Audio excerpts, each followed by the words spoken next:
So this is definitely the most complex modular synth setup that I've made so far. What I've got going on here is the triangle-shaped LFO of the Model D is going into the frequency modulation of the Neutron.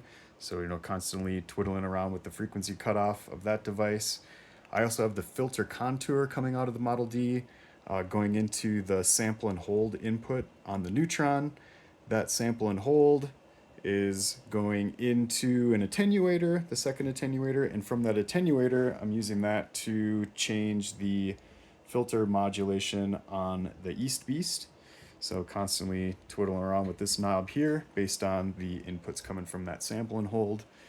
Out of the East Beast, I have the LFO output going into the other attenuator on the Neutron, and that attenuator is going into the resonance. So again, constantly fiddling around with the resonance knob on the Neutron. I'm also going directly from the the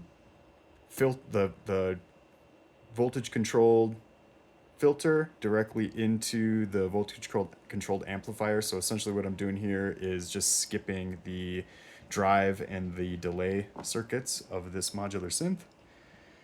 I think that's most of what's going on. The last thing here, I guess, is I have the envelope number 2 on the Neutron going into the cutoff CV input of the Model D. So again, just constantly twiddling around with that knob to give the piece a whole little bit of movement. And when you put it all together, hit play, it's kind of what it sounds like.